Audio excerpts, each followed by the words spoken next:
Thank you, Jill, and thank you to everybody who's attending today. Welcome to our monthly webinar. And this month we thought we'd revisit some of the security items that we should go over. Obviously, I would imagine most of you who are on the call today are probably working in a slightly different way than you were, to say the least, several months ago. And so as we get into this situation where people are decentralized more and more, I think it's worth revisiting some security controls and think about how we manage risk during this time. So, a little intro here.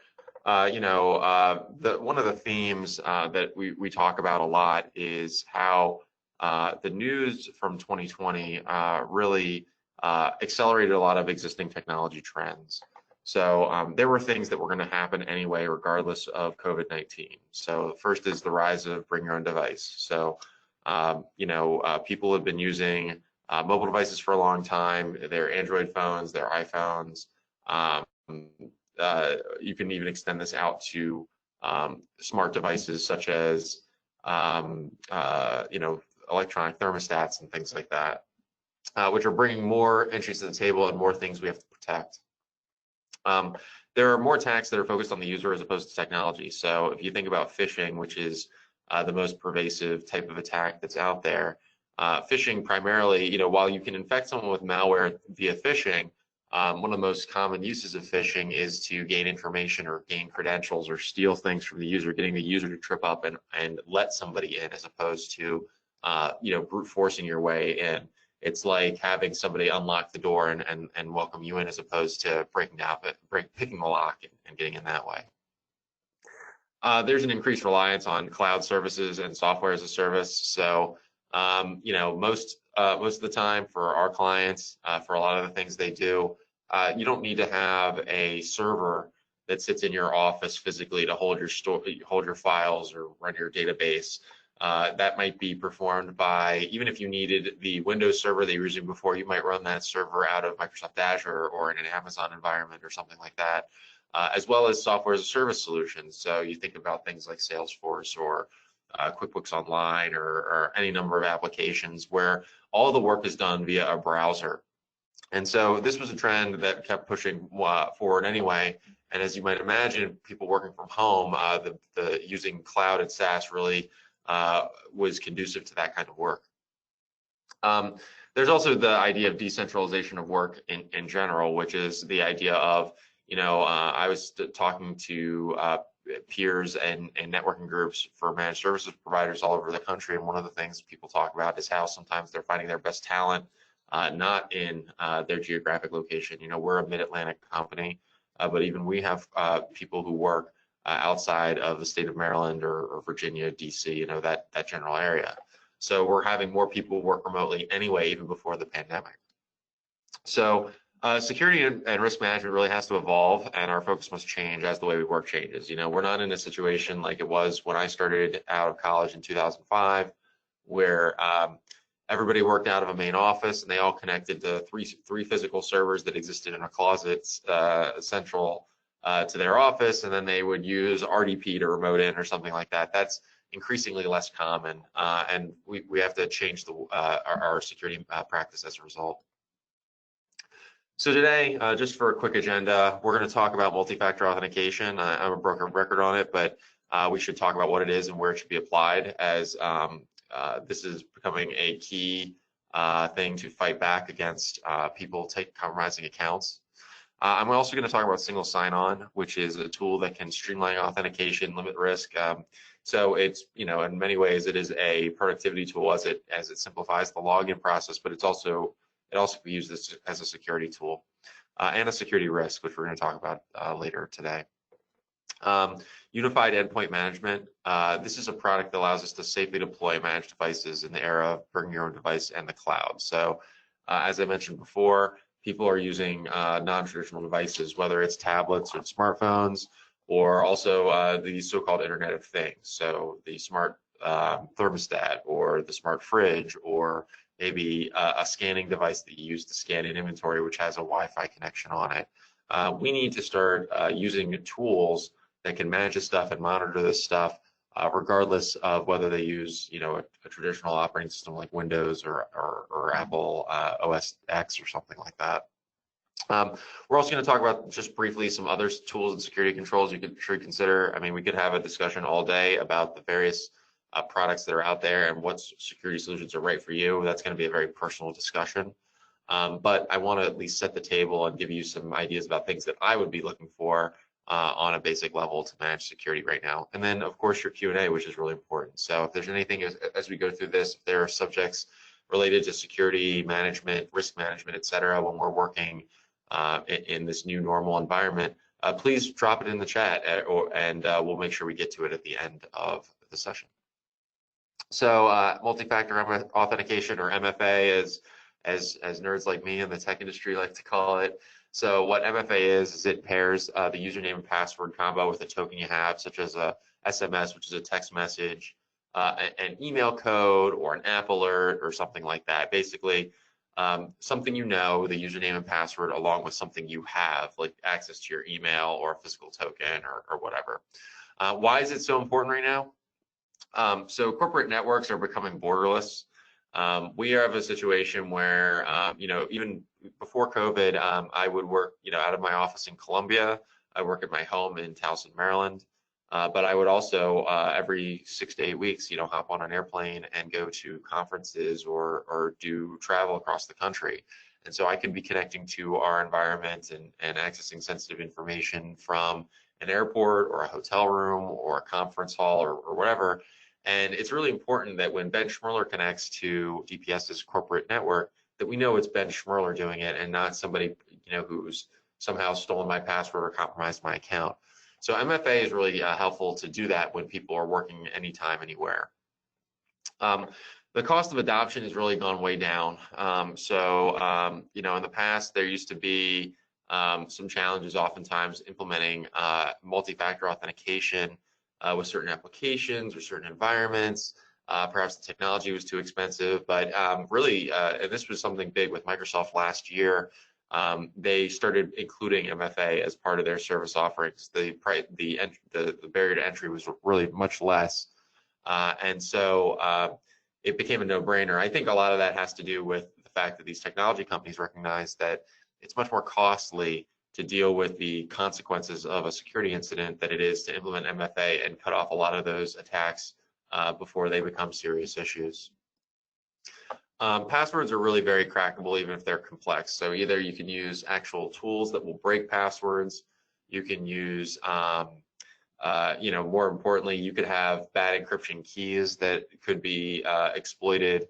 You could have a situation where somebody, again, through phishing, volunteers their password unintentionally, or a keylogger that grabs the password.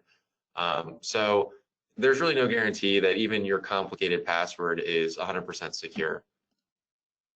I can help combat the rise of phishing, as it's difficult to socially engineer someone to volunteer a changing token. So what do I mean by that? If I get a text message from Microsoft, for example, that says you have 5 minutes to log into 365 using this code, that means that somebody trying to break around that security has to obtain that token within the 5-minute barrier, assuming they have the username and password. Not impossible, certainly. Nothing is foolproof when it comes to security management. But obviously, it's much harder to pull off a SIM swap on a phone, or forward a text or get someone to volunteer that stuff, than it is to take a password that changes maybe once every 90 days. So it's really important to keep that in mind. And this is why I always ask people when they're concerned about an asset, a data asset that they're trying to protect, have you put multi-factor authentication in front of that? And if the answer is no, it's something you really need to explore right now, I think. So more on MFA, where should we be using it? So this is a question I get all the time. So what are the places where multi-factor authentication is of value and reduces risk? So first is email and communication systems. So even if you're not doing particularly sensitive work via email or maybe Microsoft Teams or whatever your solutions are, I think it's good to have MFA on those all those points of entry, because we could use email and communication systems, if exploited, could be used to launch attacks on other people. Imagine the president of a company having their email compromised, and then that person or the hacker takes over that account and goes and attacks somebody and says, okay, Jill, please send gift cards to this address for this customer or something like that. Well, I haven't actually done an attack on the company's assets, but I've used it to exploit a trusted person. There's gateways to sensitive data such as OneDrive, Dropbox, file servers, etc. Basically, any place where you might keep, records that are important. I do a lot of work in the Microsoft cloud, and so a lot of the things I use, such as, some things that are maybe not so sensitive, like the phishing test schedule, are up there, but also a lot of the pieces of marketing content that I create, or maybe client information as it pertains to compliance assessments, so on and so forth. Really, all those areas need to be protected because that information isn't meant to be publicly consumed. So we should have MFA protecting that on the outside. Remote desktop portals, including LogMeIn or other consumer level remote access solutions.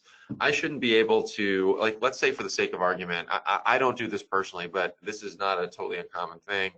Let's say that someone is remoting into a desktop that they have that sits in their office.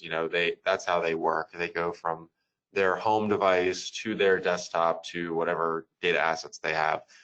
If we can, we should probably be implementing MFA on that login, so that this is, oftentimes these are open portals, and all it takes is someone knowing where the directions are to get to that login for your LogMeIn or your remote desktop or whatever. So it's important that there has to be some layer of security, making sure that people can't just log in and start doing work remotely, pretending to be you. Also, software as a service. So fortunately, most software as a service providers these days, especially ones that are dealing with sensitive information, are often mandated to have multi-factor authentication. Of course, they'll oftentimes leave the option of implementing it or using it up to the person on the other end, the owner of the account. If you're given the option to implement MFA, maybe with a text message or perhaps an app on your phone, like an Authy or something like that, I would generally consider exercising that option. Certainly, you should be doing this with your bank accounts, your tax accounts, anything sensitive that you really deal with. So anything software as a service based, I think. So that pivots me over to single sign-on, which sort of ties into this, and you'll see why in a second. So first, what is single sign-on? So single sign-on is authentication, which allows one username and password plus a token, ideally, which would be MFA, to connect to several often unrelated applications or services. I'm not going to get into the specifics here, but when I log in through using multi-factor authentication into our environment, that also logs me into a number of other systems relevant to my work. Every time I open up a different service that's connected, it just opens up. I don't have to go in and do my username and password again and then get the token again. I just connect because I am now authenticated into the environment as opposed to a single application. As you can see, this is very, very handy. So why use it? So convenience, obviously, and reducing password fatigue. We can manage less passwords, keep fewer points of entry. It's generally easier to maintain and support. So instead of you changing 15 passwords every 90 days, maybe you have a single sign-on solution that's very well authenticated with MFA that you can not have to dwell on too much when you have to make a change. And obviously, it improves cultural buy-in for security solutions, which might be the biggest benefit of all. Oftentimes, I know when we talk about implementing MFA, you get a groan from people who are maybe not the most friendly to technology, who say, "Well, I really don't want to have to do this. I hate getting those text messages. Can't I just use the username and password?" Well, if you say, "Well, look, the barrier is really low. I just need you to do this one time," then they're going to maybe buy into the solution a little bit more. So it ties in really well with that. Doing SSO the right way. So it sounds great, right? There's this wonderful thing. I have less logins, less authentication, makes my life easier.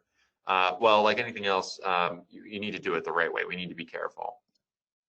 So first, it has to be properly maintained and supportable. Obviously, we've created a sort of a big honeypot, if you will, for someone to get into. Wow, you know, if I can get into Ben's multi-factor authentication and get past that, now I can have access to everything that Ben does. Well, that means that I have to be using the right class of products, the things that are supported well.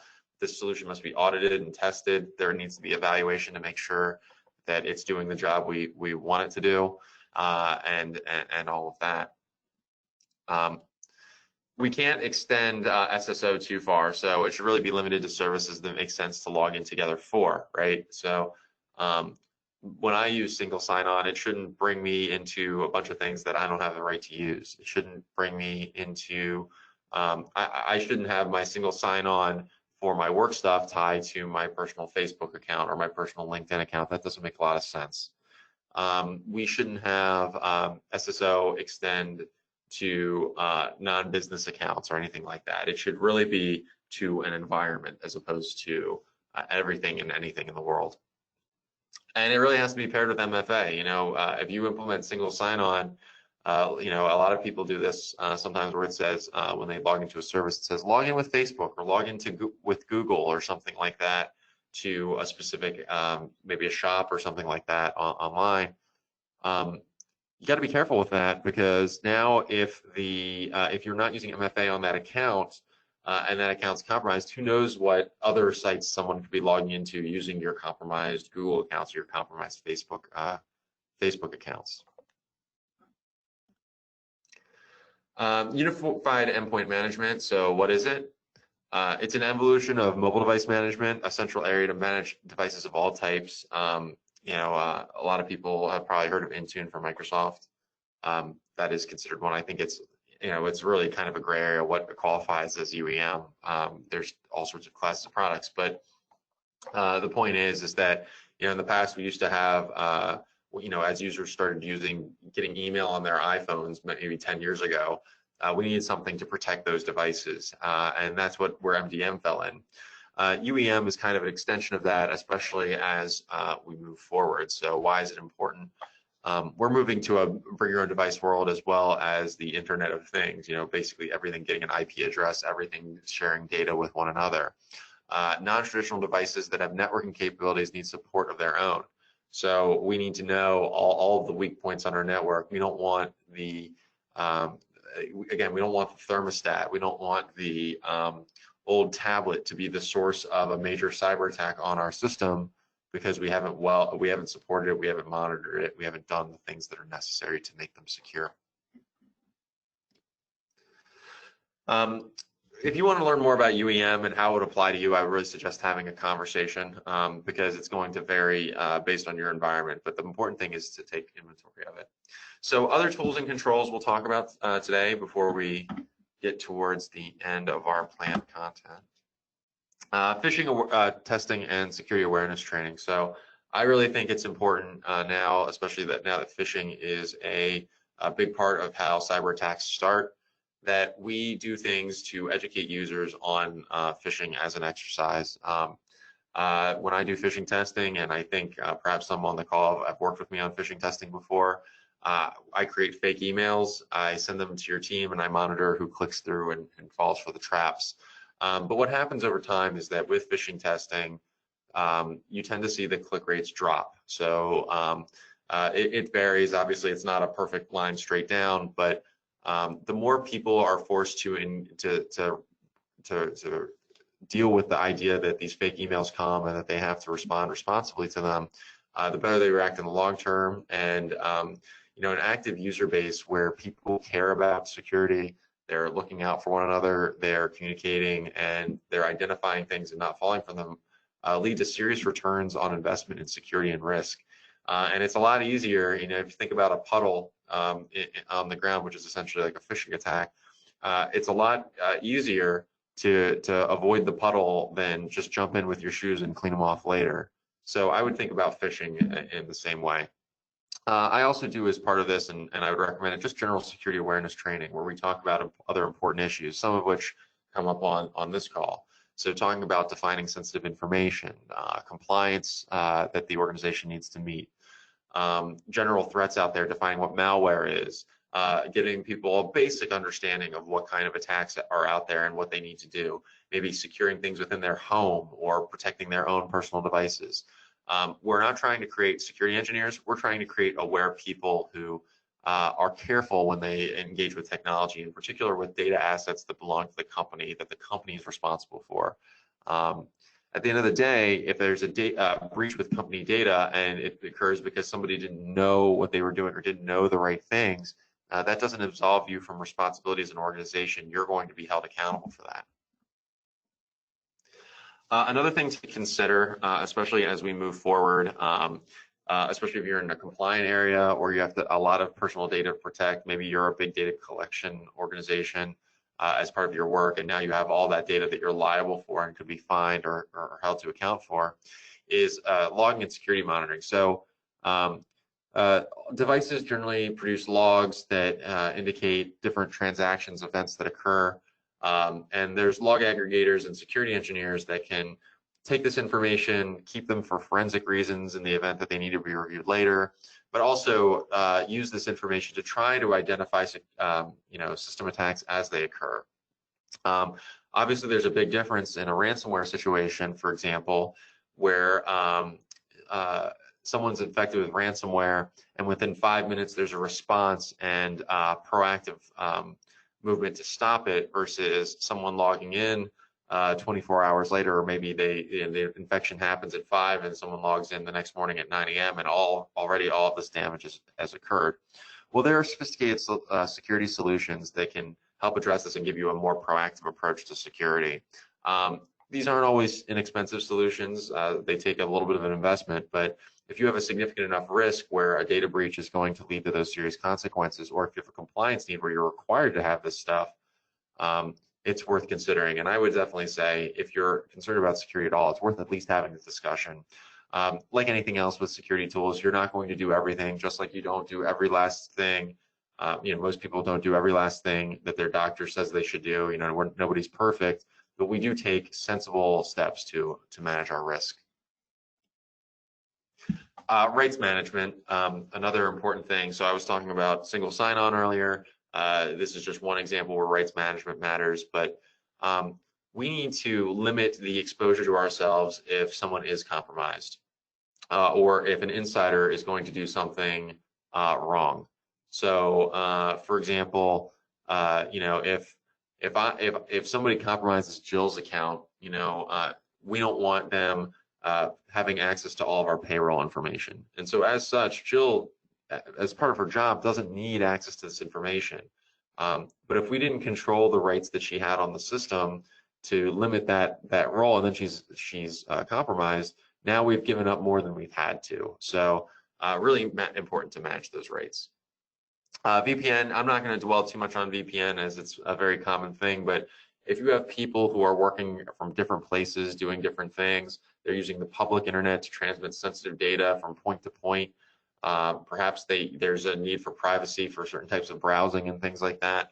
I would consider VPN solutions to make sure that the data that goes between your device and then its destination, whether that's the public, some website, a SaaS provider, or maybe a server that's in your physical office, we need to be using encryption and VPNs to protect that data in transit so it's not visible by people on the open web. Wi-Fi, it's sort of under talked about right now in terms of security issues, but a lot of people who are working from their homes are just connecting to the same wireless access point they may have had for the past 10 years. And maybe it's working well to get them connected to the internet, but the device has been out of support from Netgear for 5 years. It's got a known exploit with the operating system that's running on it. Maybe they are not properly password protecting it. Maybe it's completely open so anyone can connect to it and start sniffing traffic. We need to communicate a positive message to our staff that if they're working from home and they're using our, company data within their personal home environment, maybe their personal device, or even a company laptop they're using on their home network, they need to do some level of Wi-Fi security, which is to say that it should be password protected, that if possible, they should split their work network and their home network. Probably most importantly, that the device itself is reasonably supported and gets updates from the manufacturer, that the device password defaults are changed. It's extremely common that somebody goes to Best Buy or something and buys a home, Wi-Fi router, they install it, and they just leave all of the default administrator stuff in place because they don't want to have to change it. But by not changing that, they're basically creating a hole into the system. And bad guys are looking for the low-hanging fruit. They're looking for the things that are easily exploitable. And these default passwords you can Google them. I mean, you don't have to go on the dark web to find the default password to a Netgear consumer level firewall. It's just, these things are out there for support reasons, but people will use them for bad reasons too. So definitely change those defaults, definitely secure your home wireless networks. So before we wrap up and get into Q&A, I just want to give a few key takeaways. The current trends may change. I mean, they're likely to. I certainly hope we're not in a pandemic forever. It might be a little bit longer, but hopefully we get back to a regular normal. Many of the changes to the way we work will be permanent. So I would expect, I mean, we're already sort of seeing this buzz where I would expect more people will want to have some flexibility with work from home. You can even see big companies that are making some work from home policies permanent. There are even companies I'm hearing of that are getting rid of certain offices just because of the cost of rent and real estate and things like that. Not only that, bring your own devices here to stay. I don't think we're going back to a situation where the company issues the same laptop to every person in the universe. I mean, that's going to be, we're going to have a lot more people using the phone they want, the laptop they want, the device they want, as people decentralize. Good security management should focus on protecting data assets as access is decentralized via access control. So that's like multi-factor authentication and single sign-on. So the way that people get into the system. Device management, so we have to control the way we access as well as the devices themselves by using UEM or MDM to make sure those devices are supported and maintained and monitored, as well as user education and awareness and policy. So these are three key areas, right? So if we're controlling the manner of in which people access it, the devices that people access it on, as well as training people, then we at least have a pretty good foundation for security. It's not to say that these are the only things we do. Obviously, we still need some other fundamentals like antivirus, and we may get more sophisticated monitoring tools or utilize VPNs or email encryption or any of the number of controls that are out there. But I look at these as sort of a baseline level. If we're not doing these sorts of things with people who are working remotely, then we are really leaving holes on our system. So with that, we'll do your questions now, and please make sure you type them in the chat while we're waiting on questions and Jill's getting everything prepared. I will talk briefly about our next webinar. So we want to call it, we're calling it Looking Ahead, Preparing Your IT Strategy for an Uncertain Future. So one of the things that we talk about often is that the greatest factor that leads to success or failure when it comes to technology is proper planning and road mapping. And so that's what we're going to talk about. We're approaching the end of 2020. Let's talk about what you can do to create a good, whoops, I don't know why that happened. Let's see what we can do to create a good approach for the future. And I want to really focus on the process of planning as opposed to the specifics. The specifics are going to vary for each individual organization.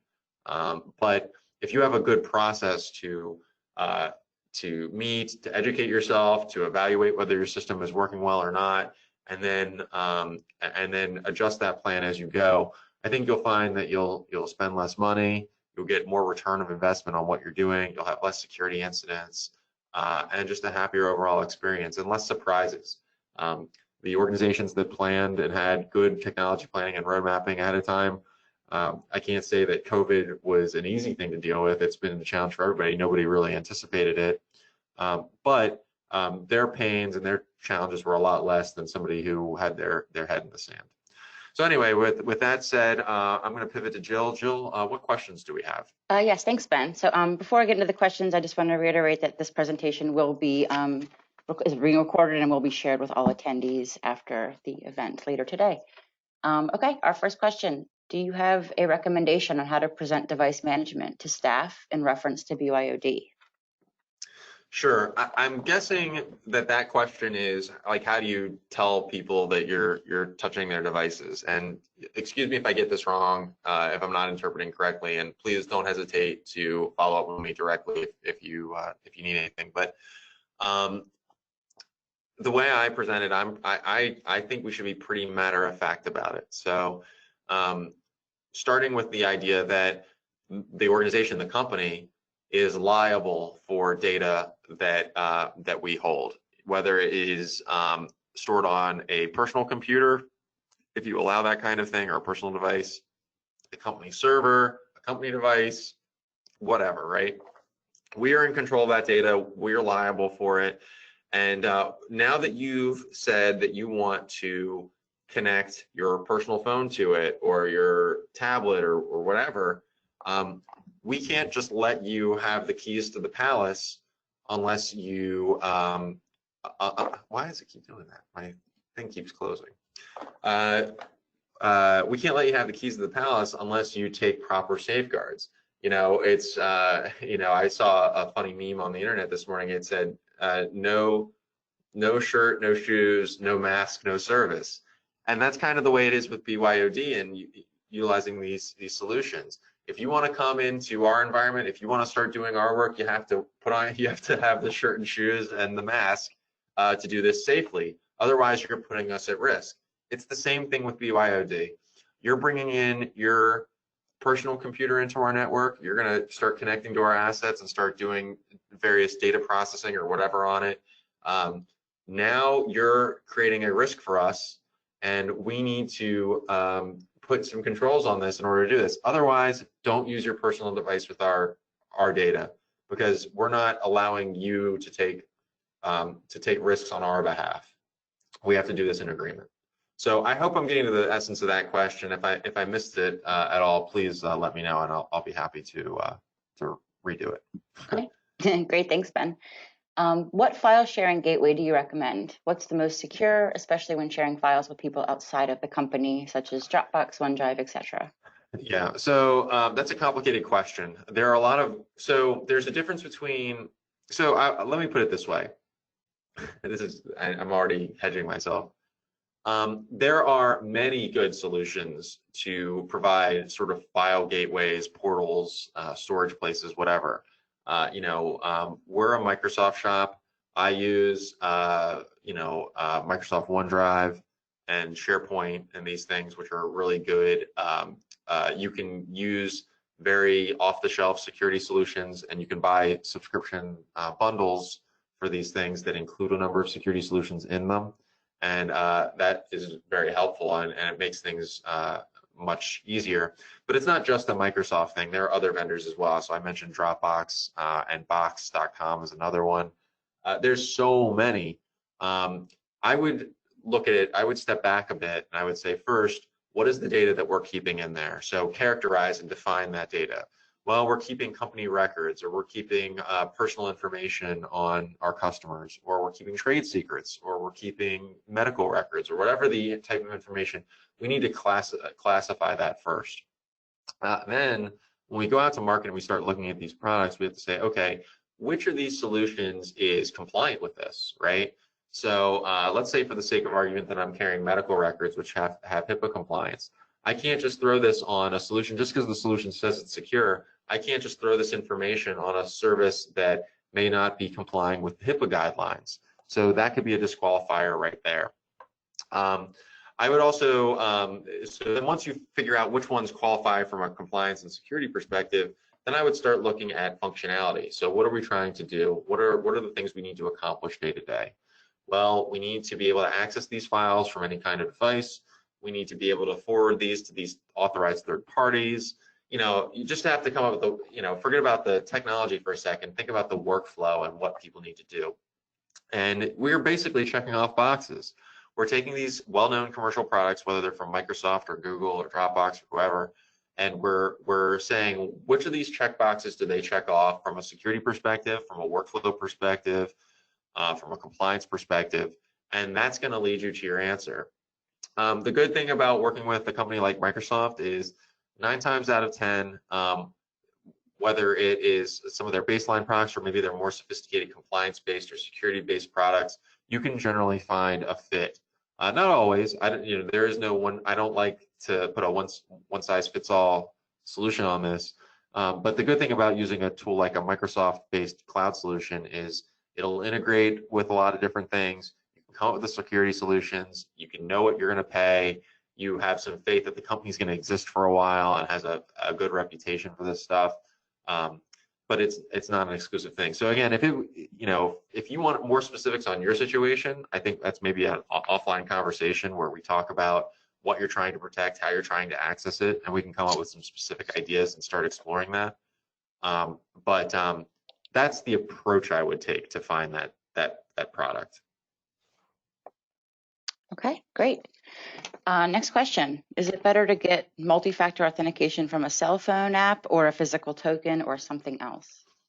Yeah, so if you want to be technical about it and say, well, what is the best? It's probably the physical token, because the physical token is the least hackable, right? Like, I don't know if people on the call, and I need to be careful sometimes because I'll speak like a nerd and not like a normal person.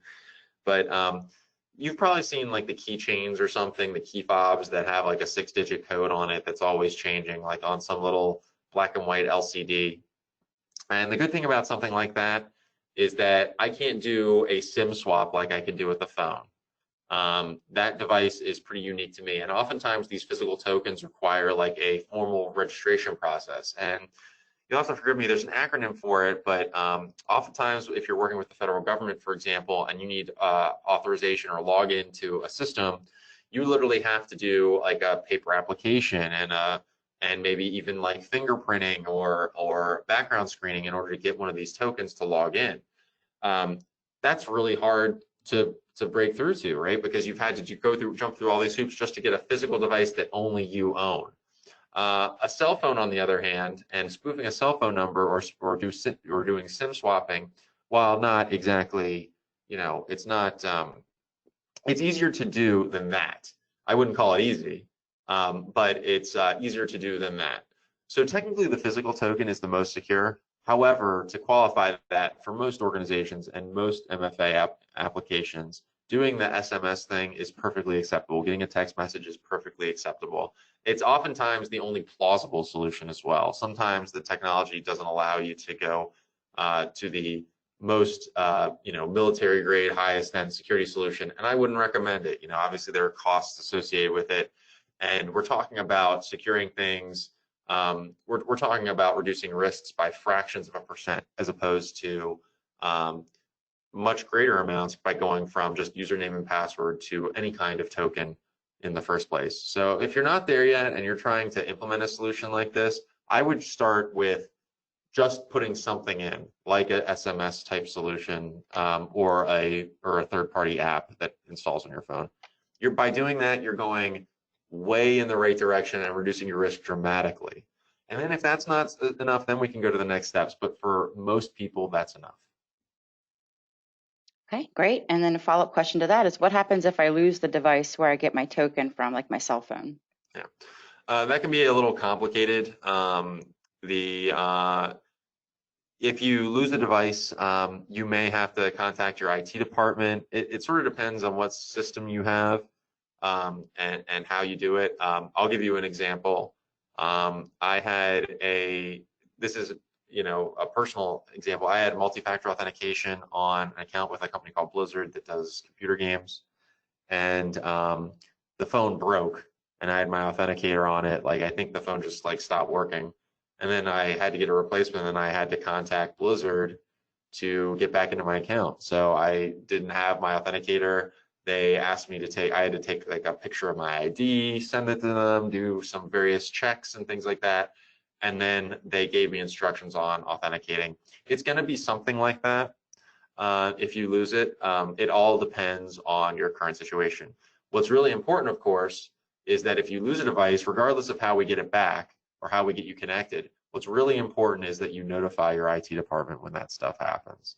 because they need to know that if somebody starts logging in with your credentials and you've lost your device already, well, now we have an intrusion and we have to deal with that. So it's really important to report as soon as you know these things.